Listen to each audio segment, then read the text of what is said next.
sudah teruji. Cakep. Kelompok 3 akan jelaskan ini. Proses kalibrasi dan alatnya di berbagai industri.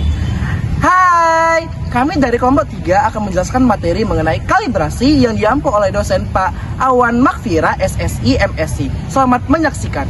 Halo, perkenalkan nama saya Ari Wijaya Semajuntak dengan NIM 23028 dari kelas A. Halo, perkenalkan nama saya Rizka Silarsmana Panjaitan dengan NIM 23024 dari kelas A. Halo, perkenalkan nama saya Samuel Sormin dengan NIM 23046 dari kelas A. Halo, perkenalkan nama saya Emilia Mandasari dengan NIM 23039. Halo, perkenalkan aku Chelsea Olivier Morbo dengan NIM 2315 dari kelas A. Sebelum kita bahas mengenai kalibrasi, alangkah baiknya kita bahas tentang metrologi. Apa sih metrologi itu? Metrologi adalah ilmu pengukuran secara luas atau disiplin ilmu pengetahuan yang mempelajari pengukuran, kalibrasi, dan akurasi. Metrologi itu terbagi menjadi 3. Yang pertama metrologi ilmiah, yang kedua metrologi legal, dan yang ketiga metrologi industri. Yang pertama itu kita akan bahas mengenai metrologi ilmiah. Metrologi ilmiah berfokus pada penetapan satuan, standar, dan metode pengukuran baru yang melibatkan banyak penelitian sehingga menjadi dasar bagi semua cabang ilmu lainnya. Yang kedua, metrologi legal. Apa sih metrologi legal itu?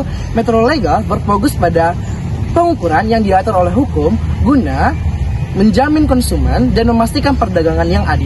Yang ketiga, metrologi industri. Metrologi industri berfokus pada penerapan pengukuran dalam proses industri dan manufaktur guna memastikan agar produk yang dihasilkan memenuhi standar kualitas sehingga berperan dalam penggunaan jaminan mutu. Selanjutnya, kami akan membahas mengenai perbedaan antara metrologi legal dan metrologi industri. Dari segi aturan, metrologi legal diatur dalam Undang-Undang Nomor 2 Tahun 1981, sedangkan metrologi industri diatur dalam SNI ISO-IEC 17025 Tahun 2017. Dari segi sifat, metrologi legal bersifat wajib, sedangkan metrologi industri bersifat volunteer. Dari segi personil, metrologi personilnya disumpah atau sering disebut sebagai penera, sedangkan dalam metrologi industri personilnya belum diatur tapi sering disebut sebagai petugas kalibrasi. Dari segi tujuan, metrologi legal itu bertujuan untuk mendapatkan transaksi yang adil, sedangkan metrologi industri itu bertujuan untuk ketelusuran. Yang kedua itu ada jenis peralatan. Di metrologi legal itu semua jenis alat ukur yang digunakan. Kalau di metrologi industri itu ada laboratorium, jasa, dan layanan. Dari instansi pengelola, kalau di metrologi legal itu Disperindak, sedangkan di metrologi industri itu adalah laboratorium kalibrasi. Dari hasil pekerjaan, metrologi legal ditandai dengan tanda tera atau sertifikat keterangan.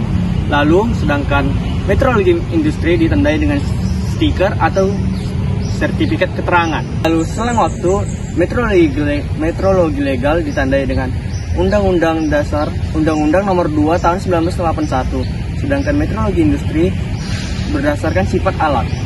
Dan yang terakhir, pengecekan alat. Metrologi legal tidak diketahui, sedangkan metrologi industri rentang masa kalibrasi. Yang kedua, kita akan masuk ke kalibrasi. Apa sih itu kalibrasi? Kalibrasi merupakan suatu proses alat ukur dengan memberikan hasil yang akurat dengan membandingkannya dengan suatu standar yang telah ditentukan. Kalibrasi mencakup 3 hal. Yang pertama itu alat ukur, yang kedua itu media, yang ketiga itu adalah standar. Alat ukur merupakan alat yang ingin dibuktikan keakuratannya melalui proses kalibrasi. Sedangkan media merupakan alat yang digunakan untuk membantu proses kalibrasi sesuai dengan kondisi dan prosedur yang telah ditetapkan. Yang ketiga adalah standar, merupakan alat pembanding yang telah diketahui nilai kebenarannya melalui proses kalibrasi sebelumnya. Tujuan kalibrasi itu ada 8. Yang pertama itu untuk menjamin akurasi pengukuran, yang kedua itu meningkatkan konsistensi dan reproduksibilitas, yang ketiga itu meningkatkan kepercayaan pengguna, yang keempat itu mengurangi resiko kerusakan dan biaya, yang kelima itu untuk meningkatkan kualitas produk dan layanan, yang keenam itu mendukung pengambilan keputusan yang tepat, yang ketujuh itu ada ketahui koreksi dan penyimpangan pengukuran, yang kedelapan itu adalah mematuhi standar atau regulasi atau standar jaminan mutu yang diadopsi. Misalnya itu ISO atau IEC 17025 tahun 2015 atau ISO 9001 tahun 2015 atau sertifikasi halal, JLP, JNP, dan lain-lain. Selanjutnya kita akan masuk ke fungsi kalibrasi. Fungsi kalibrasi yang pertama yaitu menjamin keakuratan alat ukur, Yang kedua, memenuhi standar dan regulasi. Yang ketiga, memastikan konsisten operasional. Yang keempat, meningkatkan efisiensi dan produktivitas. Yang kelima, mendukung analisis ketidakpastian. Yang keenam, melindungi integritas data. Dan yang ketujuh, meningkatkan kepercayaan konsumen terhadap kualitas produk. Lalu kita memasuki ke standar kalibrasi. Standar kalibrasi adalah pedoman atau referensi yang digunakan alat ukur untuk memberikan hasil yang akurat, konsisten, dan dapat ditelusuri ke standar internasional. Kalibrasi yang digunakan adalah 1. ISO atau IS 17025, kedua GOM, ketiga ANSI atau NCSL Z540.3, keempat ISO 9001, kelima OEML. Lalu standar nasional yang umum digunakan yang pertama itu adalah Laboratorium Standar Nasional Satuan Ukur atau sering disingkat SNSU BSN. Yang kedua itu Laboratorium Kalibrasi yang terakreditasi Komite Akreditasi Nasionalnya adalah jenis-jenis kalibrasi. Yang pertama itu kalibrasi dimensional untuk alat seperti jangka sorong, mikrometer skop, dan penggaris. Yang kedua itu kalibrasi massa untuk alat seperti timbangan dan beban standar.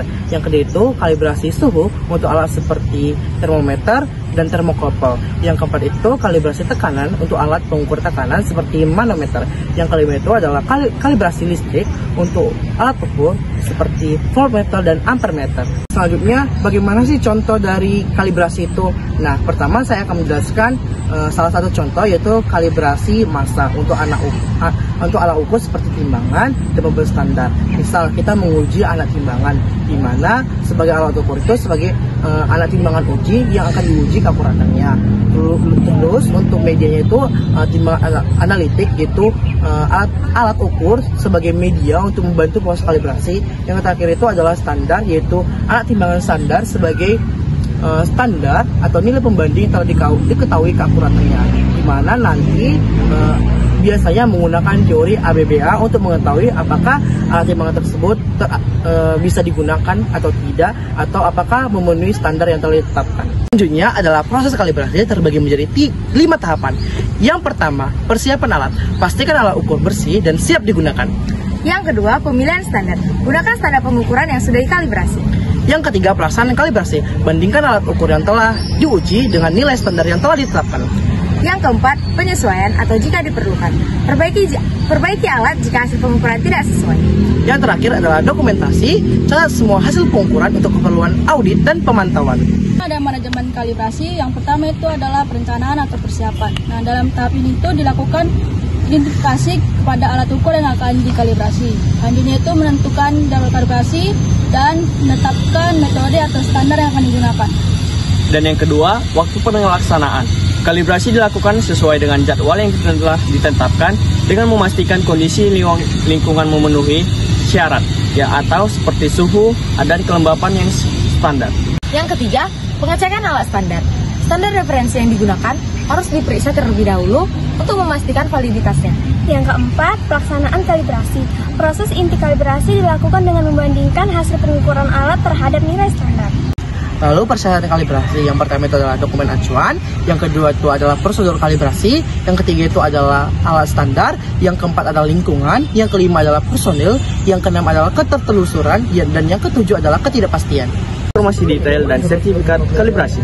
Nomor 1 adalah nomor sertifikat identitas alat. Nomor 2, identitas pemilik alat. Nomor 3, tanggal dan tempat kalibrasi. Nomor 4, kondisi lingkungan. Nomor 5, metode kalibrasi. Nomor 6, ketelusuran. Nomor 7, nilai standar dan hasil pengukuran. Nomor 8, ketidakpastian hasil pengukuran.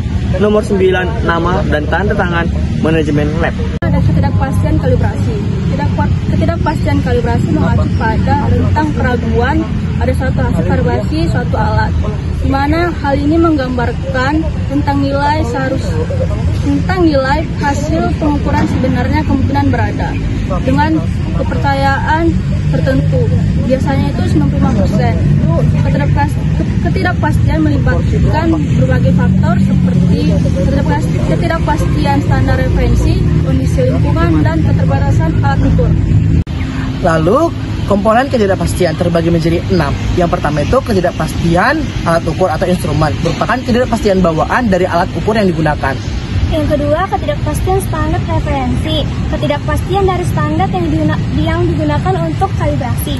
Yang kedua itu ketidakstabilan lingkungan yang dipengaruhi oleh suhu, kelembapan, dan getaran. Yang keempat, ketidakstabilan nol, perubahan pada titik nol alat ukur. Yang kelima itu kesalahan pengulangan atau repeatability, yaitu variasi hasil pengukuran yang sama saat diulang dengan kondisi yang sama. Yang keenam, kesalahan resolusi, keterbatasan pada pembacaan skala alat ukur. Selanjutnya, waktu kalibrasi. Waktu kalibrasi ada 4. Yang pertama, sebelum alat pertama kali digunakan. Yang kedua, secara berkala setiap 6 bulan atau 1 tahun. Yang ketiga, setelah alat mengalami kerusakan atau perbaikan. Dan yang terakhir, ketika hasil pengukuran tidak konsisten. Lalu, adapun isu-isu kalibrasi terdapat 5. Yang pertama itu kurangnya kesadaran. Banyak masyarakat menganggap bahwa kalibrasi tidak penting atau tidak perlu digunakan. Padahal kalibrasi sangat penting guna menjamin akurasi dari suatu alat pengukuran. Yang kedua ada biaya. Kalibrasi sering dianggap mahal, terutama pada alat-alat yang membutuhkan kalibrasi secara berkala. Ketiga, keterbatasan akses. Akses terhadap lembaga kalibrasi yang dan komponen bisa terbatas di beberapa wilayah. Hal ini dapat menjadi kendala dalam melaksanakan kalibrasi secara berkala. Yang keempat ada kurangnya tenaga ahli. Kurangnya tenaga ahli dalam bidang kalibrasi jadi kendala dalam melakukan kalibrasi secara mandiri dan efektif. Dan yang terakhir, standar kalibrasi yang berbeda. Terkadang, standar kalibrasi yang digunakan oleh berbagai lembaga berbeda, sehingga hasil kalibrasi yang diperoleh dapat berbeda. Adapun kesimpulannya, yang pertama itu adalah mengenai metrologi. Metrologi merupakan ilmu pengukuran secara luas atau disiplin ilmu pengetahuan yang membahas atau mempelajari mengenai pengukuran, kalibrasi, dan akurasi. Kalibrasi merupakan proses untuk memastikan bahwa suatu alat ukur memberikan hasil yang akurat dengan membandingkannya terhadap standar yang telah ditentukan. Kalibrasi sangat penting untuk dalam kehidupan kita sehari-hari, di mana guna menjamin akurasi dan presisi dari suatu alat ukur. Sekian penjelasan dari kelompok kami. Terima kasih.